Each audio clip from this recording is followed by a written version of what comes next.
যাগই যজ্ঞ ছিল, ধ্যান জ্ঞান ছিল, কঠোর তপস্যা ছিল, কিন্তু আমাদের এই কলিহত জীবের পক্ষে সেটা করা সম্ভব হবে না। কেন সম্ভব হবে না? যে কলিহত জীবের হয়েছে অল্প আয়ু, কম বুদ্ধি, অন্নগত প্রাণ। তাই কলিহত জীবকে উদ্ধার করবার জন্য প্রভু সহজ সরল পথ নিয়ে এলেন। সেই সহজ সরল পথ কি? সেই সহজ সরল পথ হয়েছে এই কৃষ্ণ নাম করা, ভক্ত সঙ্গ করা। গৌর হরি যে কলিযুগে এসে অবতীর্ণ হয়েছে, তিনি কিন্তু ভগবান রূপে আসেন, এসেছেন ভক্তভাব হৃদয় অঙ্গীকার করে শ্রীমতী রাধারানীর ঋণ পরিশোধ করবার পরে তিনি হরিনাম প্রেম দিয়ে এই কলিহত জীবকে উদ্ধার করবেন। তাই তিনি নিজেই আজ কৃষ্ণ বলে কাঁদছে। বাবা, তোমরা কি শুনেছ যে কোনো কালে কোনো যুগে গৌর হরি কেঁদেছেন? না, কোনো কালে কোনো যুগে গৌর হরি কাঁদে। এবার কাঁদছে।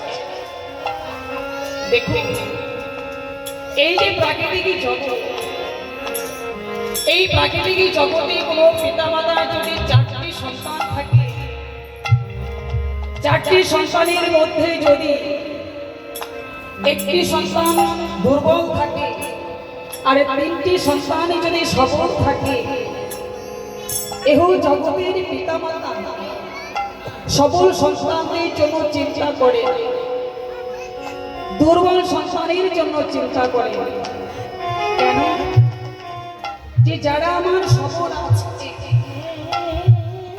তারা চলতেই পারে, যখন আমরা দুজন থাকবো না, যারা সফল আছে তারা চলতে পারবে,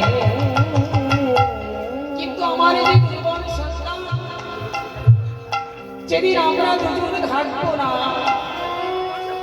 সেদিন আমার এই দুর্বল সন্তান চলবে কি করে? সেই চিন্তা করে কাঁদে এবং সম্পদে সঞ্চয় করে। তেমনি যে সত্য ত্রেতা দাপর করলে চারটি যুগ, এই চারটি যুগ হয়েছে আমার গৌর হরির সন্তান।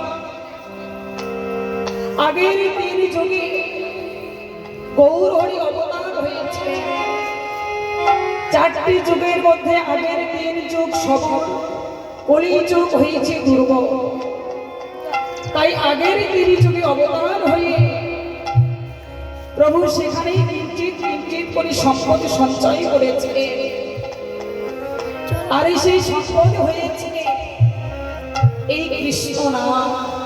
বাবা, প্রাকৃতিক জগতের পিতামাতা যদি দুর্বল সন্তানের জন্য কাঁদে, তবে বিশ্ব জগতের পিতা আমার গৌর হরি বলি হল জীবের জন্য